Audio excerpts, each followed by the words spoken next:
My name is Elise Del Francia. I'm the owner of Copycat Showroom downtown Palm Springs, and my husband and I owned the property here, and my husband was afflicted with Parkinson's about 5 years ago. He found out that he had it, and he was in denial for a good 2 years and medicated himself with alcohol and would laugh about that, you know, alcohol's the only thing that makes him feel good. But after a while, you can't drink like that. So anyway, we had found out about medical marijuana in California. We lived in Las Vegas at that time. And when I realized that it was legal in the state of California, I gave him some, unbeknownst to himself. And within 45 minutes after eating a pancake with marijuana on it, he stopped shaking. And I walked over to his ottoman and sat down in front of him, and I said, "How do you feel?" And he just put his hands out and said, "Look, look, I'm not shaking." And he had a smile on his face. He felt great. He did not move from that chair for 6 hours. So that was my light bulb moment. I knew that then I was onto something that was going to relieve his pain and suffering, because it's horrible to have Parkinson's disease and not have any relief. And I feel that this is something that helps so many people in so many ways with pain and suffering. And to take some of the medication, the expensive pharmaceutical drugs are destroying people's lives, not really helping them. Either they can't afford the pharmaceutical drugs, or it's damaging their kidneys or damaging their bodies in some way. So I'm behind this cause 100%, 110%, and anything that I can do, I will do. And I urge anybody that is interested in learning more about the true effects of medical marijuana, not what the government wants you to know, is to join in on this. You can't put people in jail for just trying to find some relief with what ails them. So there you have it, Lanny. Are we entering or anything? Or No, we just starting like this. Absolutely. Cool. All right. Good to see you, man. Good to see you. How are you? Good. I've been seeing a lot of you lately. Yeah, it's cool. I mean, I like it. When you look back on 2012, how would you characterize your year? Well, I mean, personally, it was a terrific year. It was kind of like I embarked on some journeys, and I was optimistic enough to like take on some things that I might not have in years previous. You're getting back on screen. Yeah, well, that's what I mean. That's the thing about being optimistic enough to take on some new things, and I just did. In the last few years, I've done some episodes of Good Wife, and I did the Curb Your Enthusiasm, and I'm just in a new play. I mean, I've found a way to make drugs work for me a little bit better, and I'm just emboldened by those experiences, and I just thought, why am I not doing what I do? Why am I not doing the thing that is giving me the most success and the most pleasure outside of my family? Was the moment you go on screen in this character and playing a guy with Parkinson's, like that's a statement in and of itself. That's a different reality for television. It's right. Bigger than just a guy in a TV show. Well, yeah, but and what's cool about that, and what's cool about the reaction that people have to that with me, whether it's on the show as this character, as this essentially disabled character, or handicapped character, however you want to put it, someone differently situated. Yeah, that's cool and that's new. But for me, that's the part of the character I don't have to think about. I mean, I don't have to play that. So it's easy for me. You have a real sense of humor about Parkinson's and the way you present it publicly. The Curb Your Enthusiasm stuff was unbelievable. You know. Oh, thanks. Oh, Jesus Christ! What the hell? What? Did you shake that up on purpose? Parkinson's. When Larry called me up, and I don't know Larry that well, I've met him a few times, but he called me up and asked me if I'd do it and pitched the concept to me, and I said, this is great. Because the way they work on that show is there's an idea, there's a series of points you want to get to in the scene, but how you get there is up to you. Yeah. It's all ad-lib, it's all improv. And it was just great for me because I don't get a chance to do that much. And it just worked out great. Well, he did it in a humorous way, in the way that Rush Limbaugh really attacked you. Yeah. How do you feel about that? again, I don't control how people respond to it. So I just let that go. However people react is how they react. It's how they're doing their own thing. It's halftime. It's their, if they react, like if people go, how are you? Are you okay?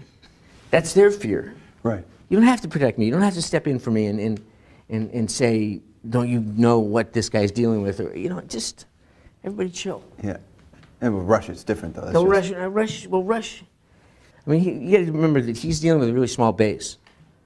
He's not dealing with a big, and that was the part, that was a mistake the Republicans made, was they thought this guy represented their constituency, and he doesn't. He's a fanatic. Yeah. And he's a showman, and he's just, I mean, he didn't care about me, or he didn't care about stem cells, he didn't care about Parkinson's, he cared about how would he flame up his base, and what would he say. And so the thing about fighting him is you can't fight him because who are you trying to win over? And anybody reasonable and responsible gets that you're right. Yeah. So to go into the public arena and fight him is like trying to win over people that already are on your side.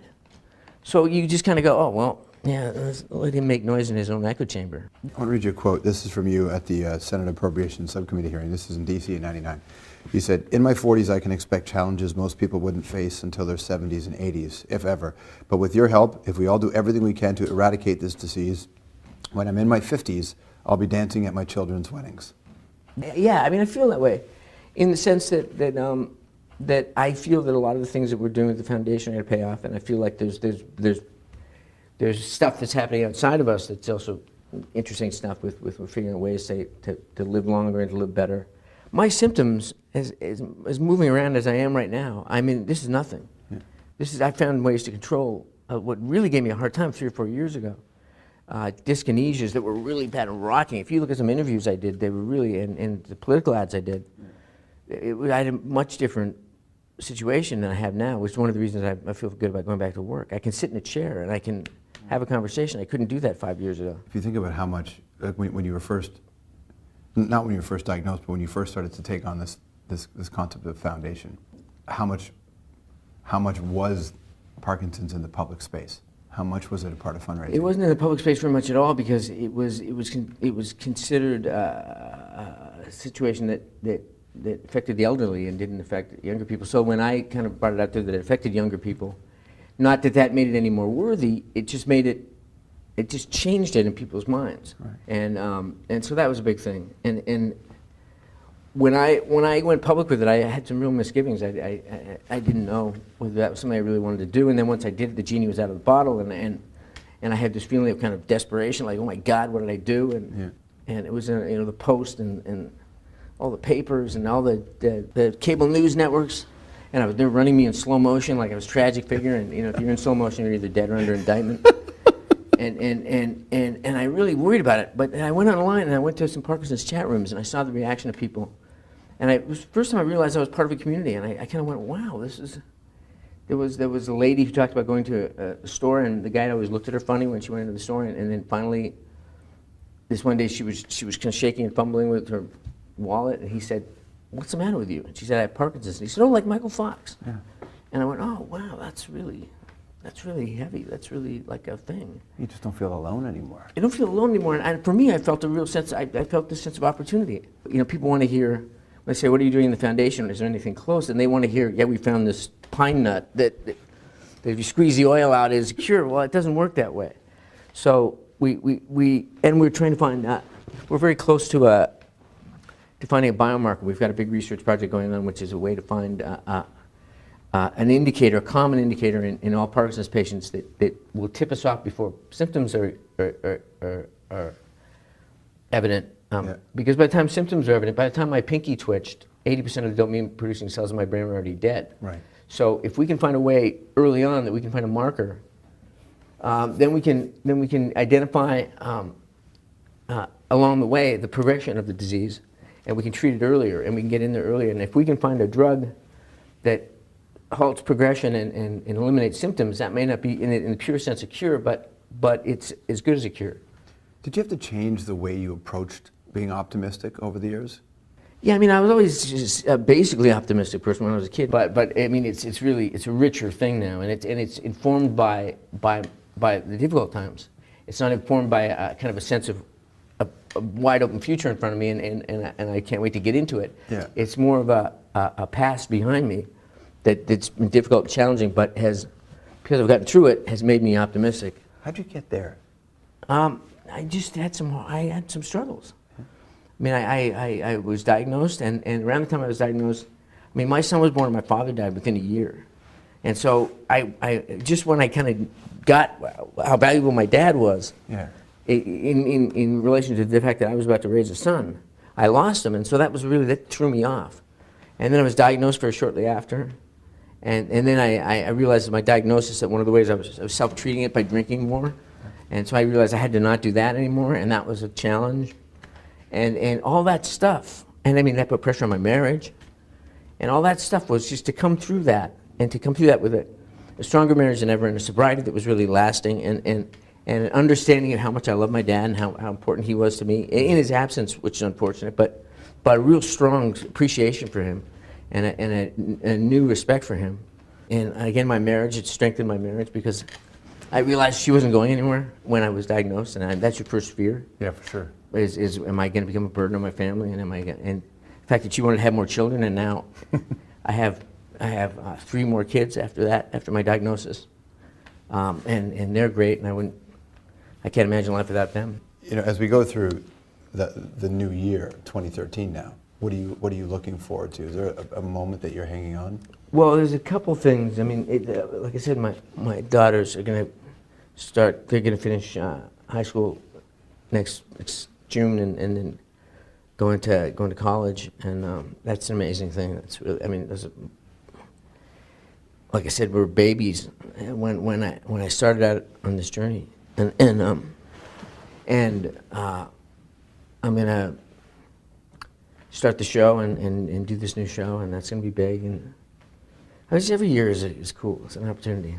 It's amazing. Before we wrap up, a rapid fire anthropology questions your way. What is one food that's your favorite gross food? Well, I don't know if it's gross, but I like circus peanuts. Those kind of fake corn oil based marshmallow things that are really. Eat like 5 of them and they become a rock that you think you'll never pass. You hope you never pass. What's the weirdest thing a fan ever said to you? Michael Keaton, I love you. Yeah. Who do you have somebody that you have to make peace with? Who do I have to make peace with? I have to make peace with I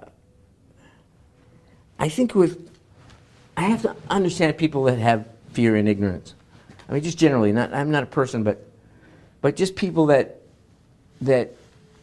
whose first instinct is to find fault and to cast blame, and I just have to realize that that's fear, and whenever I come across it, I have to resist temptation to write them off, but instead to kind of say, how can I just work around that and hopefully bring them along. So great to see you, man. It's great to see you, man. Real pleasure. If you want to join Team Fox, and I recommend you do, we've got it on our website. Go to strombo.com for all the details there. Stick around. We'll be right back.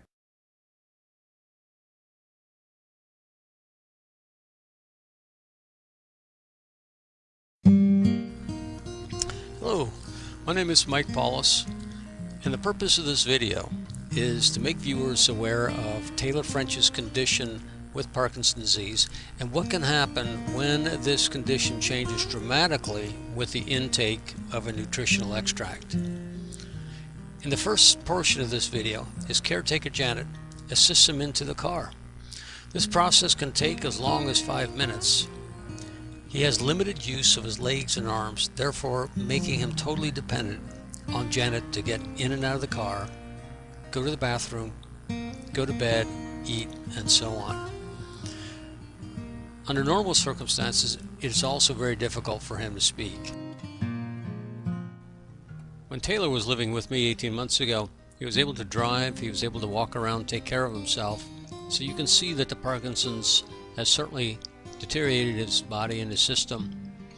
Something else is that you can see in a response to a question that I give him, it takes a while for him to really sort of gather his senses, and it may take up to 2 minutes to respond. Sandwich? What would you say? How about sing a song? Can you play guitar, Taylor? That'd be cool.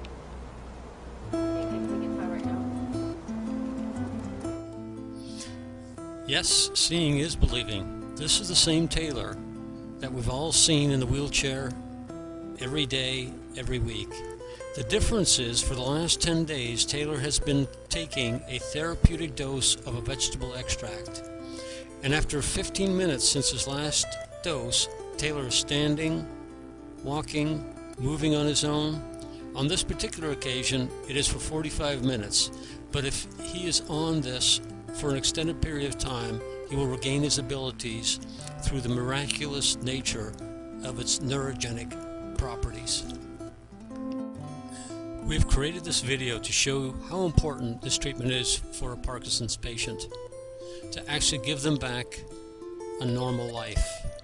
As you can see in this case, it certainly is making a big change for Taylor. It talks in a different voice.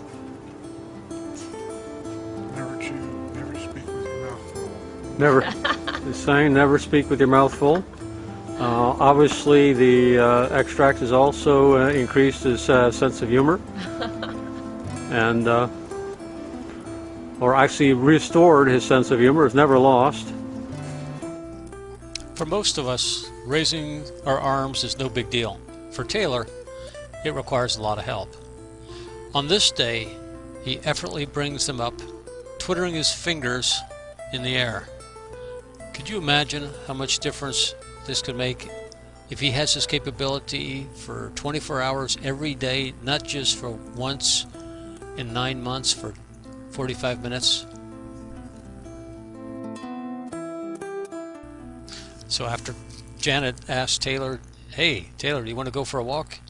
He turns around, heads towards the front of the house, and this part is a miracle as he confidently ambles towards the gate. Usually he can run in a forward falling position, but not walk. He also needs someone to catch him at his destination. Not this time. Champion for Parkinson's.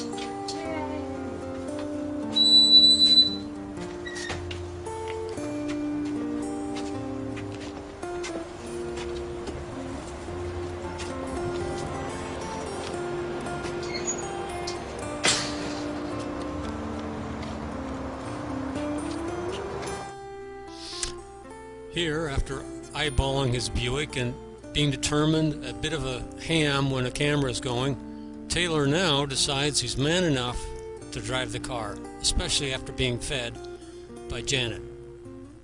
Can he do this? Remember, he's not walked on his own or driven in months. Confidence is now getting the best of him, and he will try. Sure enough, under his own power, he makes all the moves that are easy for the rest of us, but impossible for him.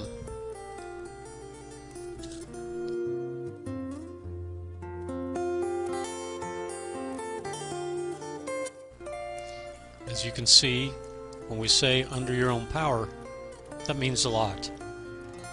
For someone to make all the moves of getting into a car themselves, starting it up, positioning the steering wheel, closing the door, rolling up the window, all of these requires a lot of concentration and effort for someone who normally needs to be helped into a car.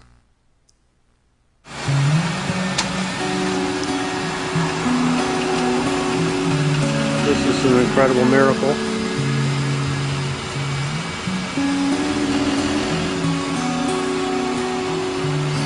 Pulling it out. We're hoping that he's paying attention here and not crashing into anything, but you can see totally in control. Unbelievable.